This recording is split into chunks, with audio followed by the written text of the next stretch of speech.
Well, let's look in our Bibles for a minute as we look at it. Remember, if you're on the Pulpit Supply Committee, and we're looking to, in two ways, to maybe a pastor, but our church doesn't have the elders. 1 Timothy chapter 3. We don't have elders and deacons here, as some churches do, so you would have more of that going on. You would be picking new elders for an elder board or new deacons for a deacon board.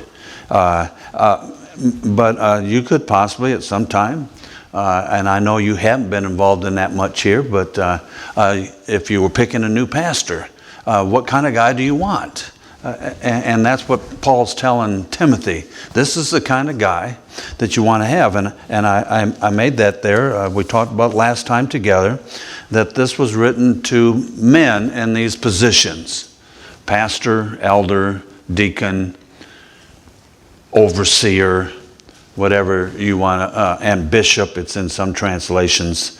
So that's what we're looking at. Because the Bible says it's the husband of one wife, and it has the masculine pronouns. Let's just put it that way. And we broke this passage up a little bit in chapter 3, verses 1 through 7, which we'll read in a minute, to the overseer's personal life. 1 through 3. His home life, verses 4 through 5. His church life, verse 6. And his life in the world of the unsaved, verse 7. We started looking at his personal life, and we covered a couple, and I'm just going to do that. I also want to make sure, as we covered last time, understand that overseer, pastor, elder, this is all the same position here it's talking about. Different nuances of that. Pastor is a shepherd. Overseer is like a manager. He oversees things. And elder, which means older men, someone that has some life experience. And Brother Hill qualified for that yesterday, at 92. Now, he didn't get up the steps quite as fast as he used to, but he did get up here, and he shared with us, and he has a lot of experience, and that's what we're talking about. You don't have to wait till they're 92. Don't get me that wrong there, but anyhow, some life experience, and so that's what those words are talking about. And first, we looked at he was in our Bible. It says, chapter 3, verse 1, that this is a faithful saying: if a man desires this position of bishop, he desires a good work. Hey. It's a great position if God lays that on your heart, right? And we looked at that. And so God lays that on your heart to be that, and you fit these qualifications. These qualifications are a must. They're not just maybes, they're a must. That the scripture puts them there for us. And he said a bishop, a pastor, an elder, and then we'll see also as a deacon, comes down, we have things, but must be blameless. He has his spiritual life in order. He has a good reputation in the church, that this guy is walking with the Lord, and that he has some wisdom and things there. So that's what we looked at last time. And that he's the husband of one wife, that he, I tried to limit this down so we don't take too long back on those, but here it's talking about the moral and sexual behavior, not as much as his marital status. But we do believe that he should only have one wife, and that he shouldn't be involved in extracurricular activity, if you know what I mean. And so this guy is, but you don't have to be married to be a pastor, to be an elder, or to be a deacon. You don't have to, but if you are, that he's a one-woman kind of man, right? And so remember that. And then we looked at that he's temperate or vigilant. He avoids self-indulgence, and he's free from emotional extremism. That word means to have clarity of mind. And so he handles things biblically and factually, and not just with his emotions, right? And so that's the kind of guy he is. And then we left off that he would be sober-minded as we go on here. And it says he must be blameless, the husband of one wife, temperate, sober-minded. Sober-minded, self-controlled, others translate that. He has life principles that he's put in place in his life, and he's avoiding two-sided thing. He's balanced. He's orderly. He's balanced. He doesn't go into legalism, but he doesn't go into licentiousness. And so the guy's filled with grace, and he handles people and things wisely. That's what it's talking about there. It goes on, so we can go down through this list. That he's of good behavior. The NIV, I think, translates it respectable. He's orderly.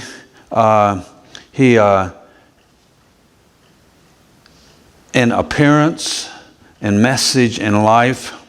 And his life displays discipline and the grace. And he has gained the respect of the people he's around. People like to be around him. They see that he lives what he talks, and his life and his family is orderly.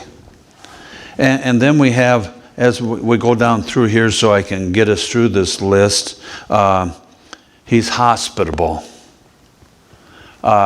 He's open to have people in his home. He's open to help people that may need a home for a little while, maybe a pregnant teenager, right? I read most all of Chuck Swindoll's books, and I think all of them, but I'll say most all, so I don't make a false statement. But him and Cynthia, a lot of times in their earlier days, they would take in pregnant teenagers to give them a home. Because here's where legalism came in. A lot of times in the old days, when a youth got pregnant, guess what? They shipped them off somewhere. They don't want to have that mark on their family. Quote, even Christians. Now I understand daughters and sons make mistakes, but you don't want to kick them out. Here's the kind of guy that looks at it and says, you know what? They want to make sure that they get their life right. You know what? And so we want them to raise that child. We don't want them to what? Abort that child. And so I'm going to take them in and help them out for a little while. Get them through this time. And that's what we're talking about. This person's welcome to those kind of things. He's not closed and shut off. I've known of a couple pastors that were shut off from the family. They weren't close with them. And you know, I think of how many meals we ate down in Marcellus, and we used to fill up the big tables, you know. It was like a big family getting together, and we'd have fun and pick on one another and those kind of things. And someone would buy onion rings and pass them around, and we were just one big family. And that's what we're talking about. This kind of guy just welcomes the family. And I believe that's why later on it's going to say about family, because the church is what? A family. It's not a business. And he's not that kind of guy, kind of standoffish. And so that's the kind of guy we're looking at. And here's an important one, that this one is to elders, but not to deacons. It says this, they are able to teach. They are able to teach. They're a kind of person, when you're around them, they teach you something. And I'm not talking just setting up here and teaching at Sunday school. He ought to be able to do that. He ought to be able to handle the scriptures. He ought to be able to teach the scriptures. He ought to understand the scriptures. And we're talking about that. He's not, all elders aren't preachers. Now, in the early church, you had a group of elders and a couple of them preached. Some of them taught. But we're not talking about a guy that can just say, hey, would you get up and preach for me right now and give you a 45-minute message? Which today we want 30, not 45. And And, but he's the kind of guy that teach you. Like I said, one of my most favorite men in this was Jim Aspinwall, who's with the Lord. And whenever I was around him, I learned stuff from him. He taught me things, not just spiritual things, but physical things. He just taught me things. He had wisdom and understanding. And so that's the kind of guy we're talking about. The elders should be equipped to teach the Bible. Hopefully you don't get a pastor who's biblically illiterate. But we want one that understands the Bible. Do I know everything in the Bible? No, I do not. And every time I think I know more, guess what? I realize I know less. Because it's just so much in there. And I'm thankful for men that I look up to, like Chuck Swindoll, Dr. David Jeremiah. Those kind of guys, I look up to them, and God's given them wisdom, and I gain things from them. Just watching these videos, I'm going to tell you what, they're teaching me. I'm learning from them.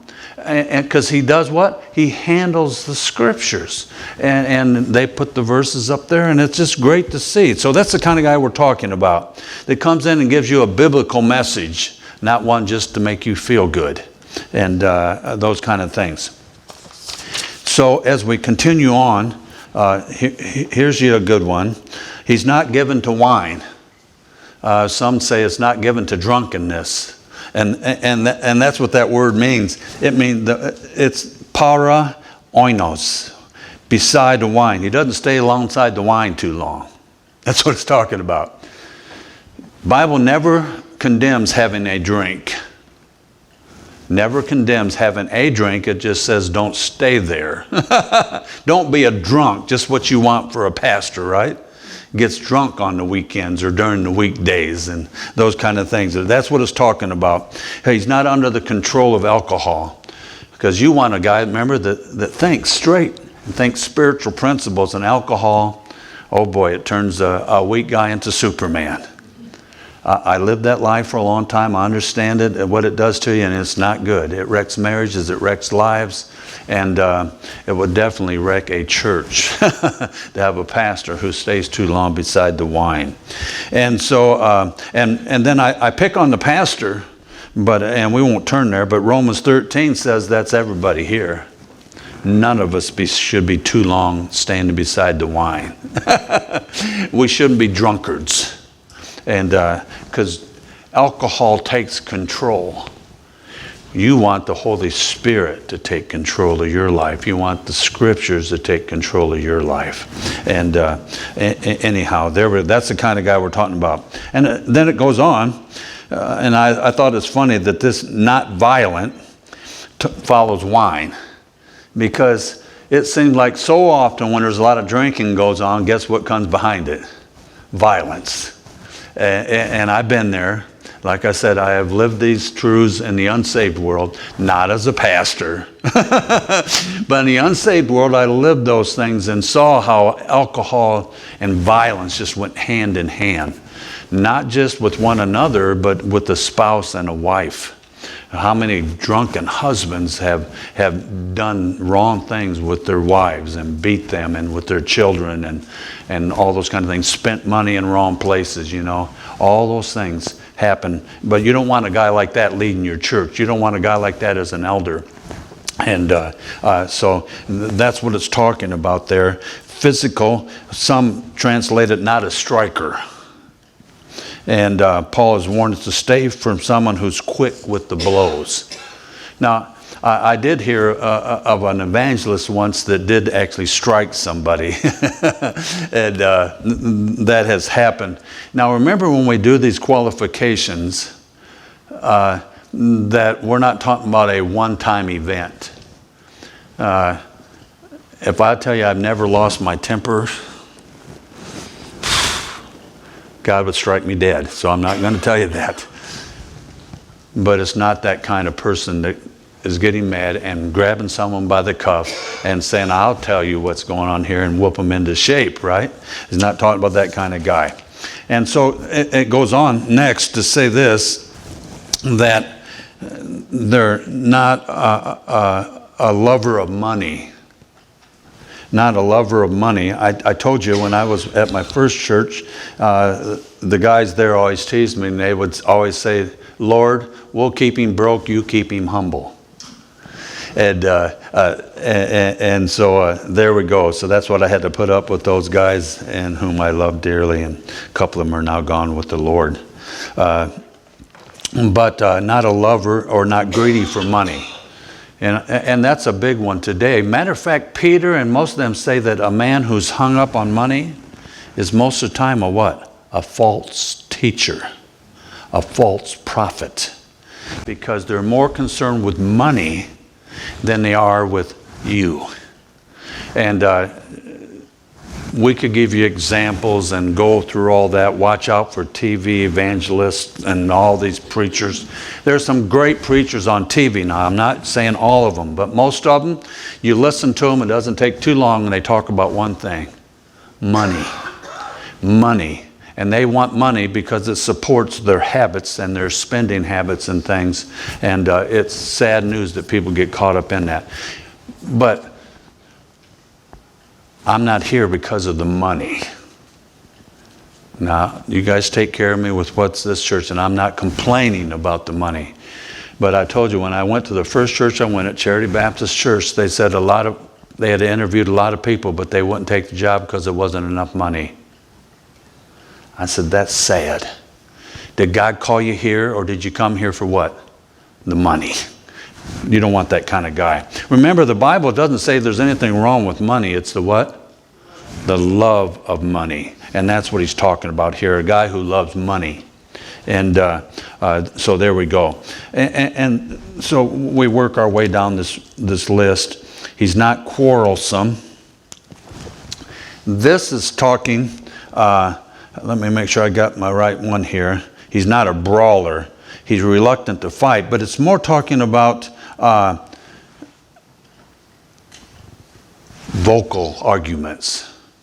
There's some people just seem to look for an argument, right? It's the last thing you want when your elders or your deacons or your pastor just looks to argue with everybody. We don't want that kind of guy. He's not quarrelsome. He doesn't always try to start a fight. And Barclay puts it that he's trigger happy. And we don't want that kind of guy. We don't want that one. He wants to keep his gun holstered and use it for the real enemy, right? We have an enemy. And I think it was Charles Spurgeon who says, leave that kind of stuff to the devil, because that's the kind of guy he is. So as we work our way down through this list, so we see his personal life, his church life. Now we see his home life in verse 4 and 5. One who rules his own house well, having his children in submission with all reverence. For if a man does not know how to rule his own house, how will he take care of the church of God? And so you see all those personal pronouns in there again. We're saying he's the man of the house, his children. So we're talking about a man here. I'm just reinforcing why we come up with that. He rules his own house well. Or he manages his own family well, however you want to word that. Leading a church involves management, but like I already said, not as a business, but as a family. That's why I kind of like when you say, hey brother, hey sister, because that reminds you. And you know, Paul tells Timothy to respect women like they were his family, his sisters, and to respect men like they were his father. To respect that. So it's all family terms. And so we want this guy that can manage his, because if he can't manage his home, he said, how can he manage the church? And so that's why I said it's kind of nice when you're most of the time voting for elders, that would be someone from within your church. So you would know a little bit about his family life. What is he like at home? And one guy said, hey, would your wife or would your kids vote for you to be pastor or elder? Because they know what you're really like at home, right?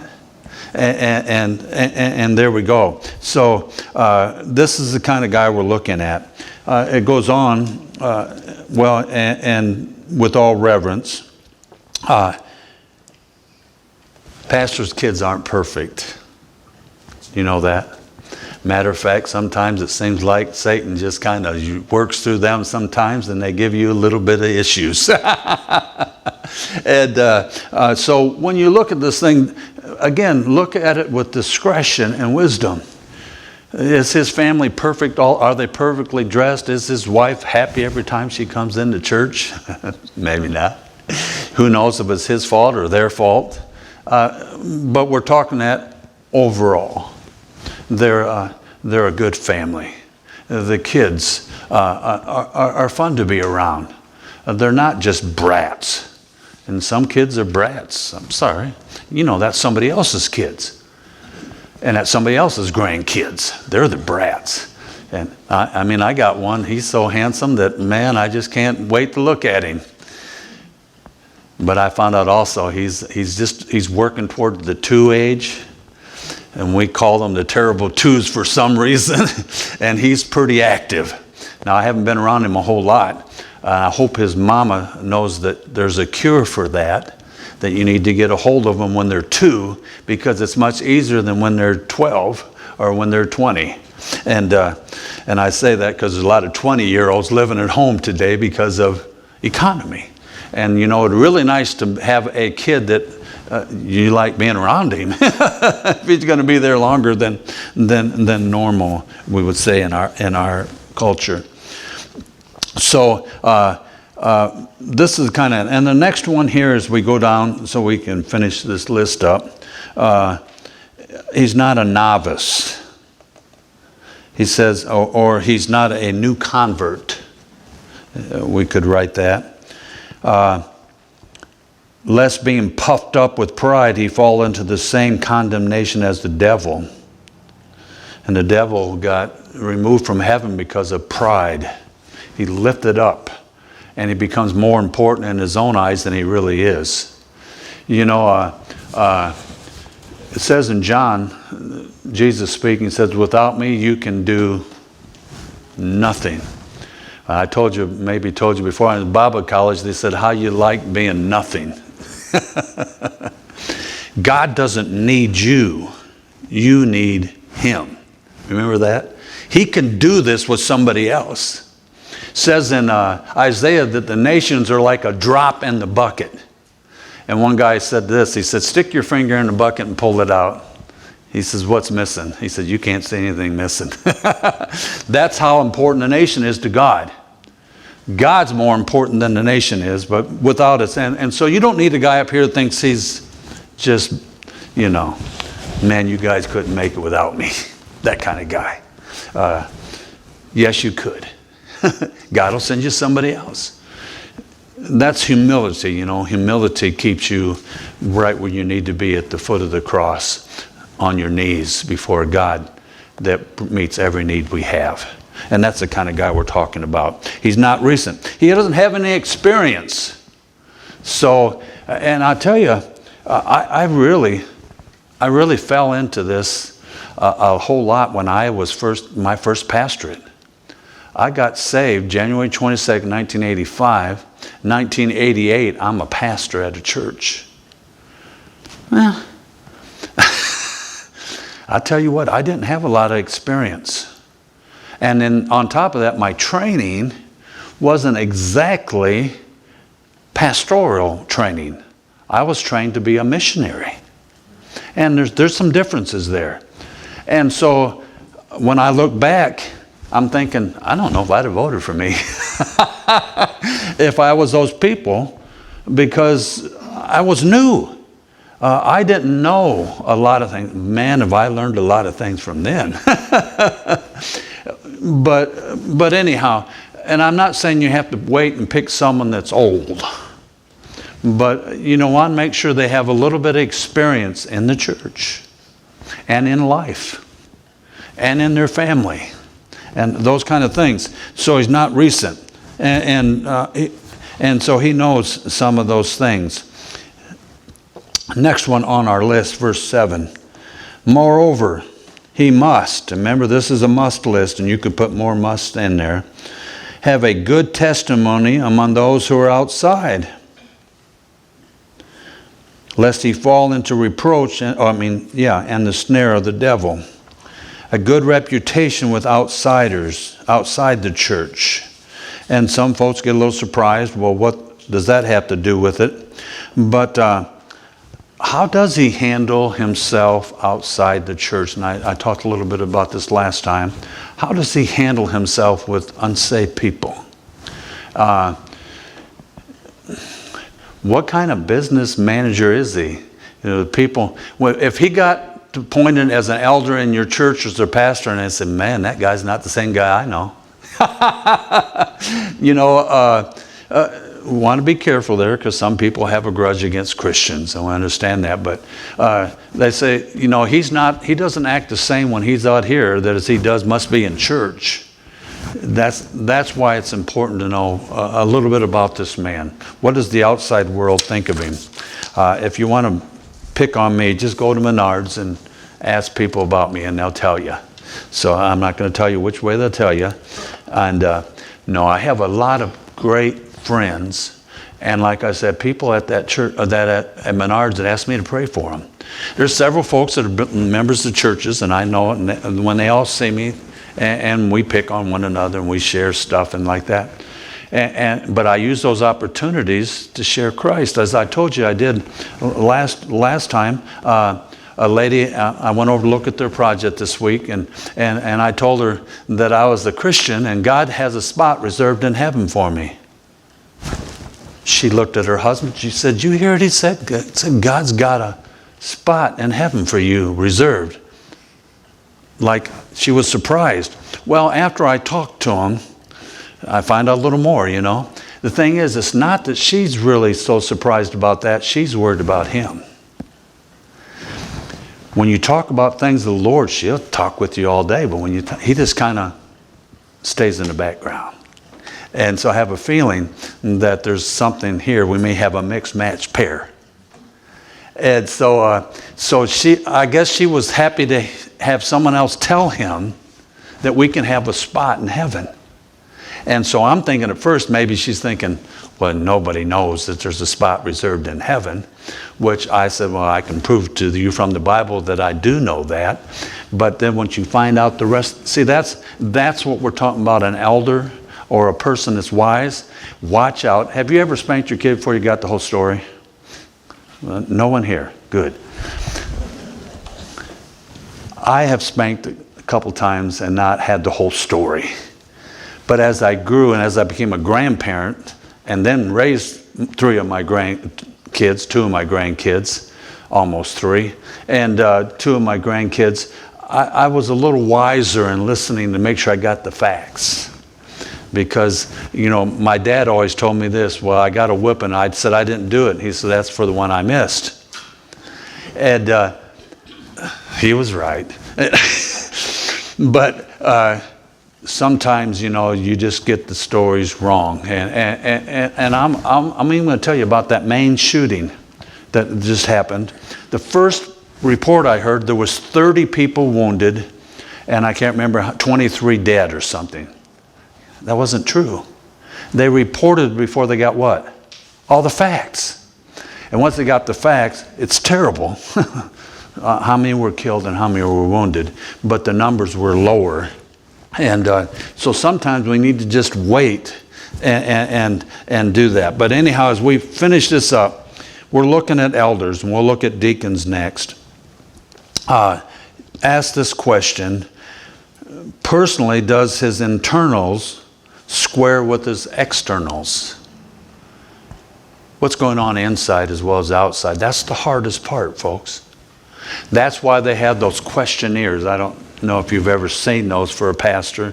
Some of them have 3 or 4 pages of questions, wanting to find out what's going on inside here. But you know what? I can write all kinds of answers and never tell you exactly what's going on in here. That's a life situation. That's why they have pastors in, and they speak, and they take them out to eat, and they meet the family. That kind of, that's all good stuff. And then I had the first church I was in, I had a question and answer series from a whole church. They had asked me about, and one of those was, as I shared before, is where do you stand on the issue of divorce? since I tell folks up front, I told them up front, I was divorced as an unsaved person. I'm not hiding anything here. And so they'd ask me questions about that, and all kinds of questions they asked me. And it was good because they were trying to what? To find out what I'm like. They don't know me from Adam. And which was a little better here. I did know some people here beforehand because I actually had the privilege of doing Bill and Penny's wedding and those kind of things. So I knew some of the people here. I knew Jim Doherty and I knew Larry, and it was good to see Larry yesterday. I hadn't seen him in a while, and it was good to see him. So I knew some people here. Of course, I knew Brother John a little bit, Pastor Hill. And I knew his dry sense of humor, too. And I always enjoyed that. But this person, you want to see what he's like under pressure. Remember, character's at the top. And so, number 2, domestically, would his family vote for him? So you might want to spend a little time with the wife. Find out what she's like a little bit, right? Or maybe she's your best friend. Because see, we're talking about someone that is an elder. Your wife could be best friends with him, and she might say, well, ain't what you've been sharing with me. He's not exactly like everyone. Did you ever go to a funeral like that? Thinking, man, that wasn't the guy I knew. I've been there where they say all good things about this person. I'm going, and I had actually it was a brother-in-law who passed, and anyhow, when the person got up and shared this thing, and I did the funeral service, so I didn't lie about these things, but they shared it, and when we got done, Shirley said to me, she said, is that the same guy we knew? I said, well, there we go.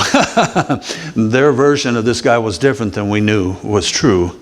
And of course, he was an unsaved person. So anyhow, so see if the family would vote for him. Publicly, will the community be surprised or affirming, like the things I shared with you?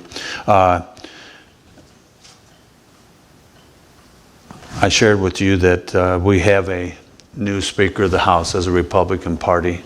And Matt Gaetz, who was part of getting the other one out, he gave a glowing report of this man, of his spiritual life, his family life, and his mental abilities to run the show. And I think that's a neat testimony to have, and that's what you'd want your pastor to have. And I'm going to pick on someone that some of you may know, and that was Homer Yoder. Homer Yoder from out to Moorpark Community, not Moorpark Community, but anyhow, yeah, Moorpark Community Church. And Homer was there. I only met Homer a couple times, but I'll tell you what, I never heard a person inside the church or outside the church that had a bad thing to say about that man. That's the guy you want for your pastor. That's the kind of guy we're talking about here. That's the kind of guy you want with your elder. You know, people that are doing business dealings with him and say, you know what, this man's fair. He's just. That kind of thing. And so it's important. Remember that a elder, a deacon, a pastor are God-raised and man-recognized. He has the qualities to be a godlike person, a godly man. A godly man. And God has raised him up, and that's why you need to keep your eyes open, right? Keep your eyes open and say, you know what? I believe that person has some potential. That's what church leadership should do, right? We see a young guy that says, man, I think he's got some qualities here.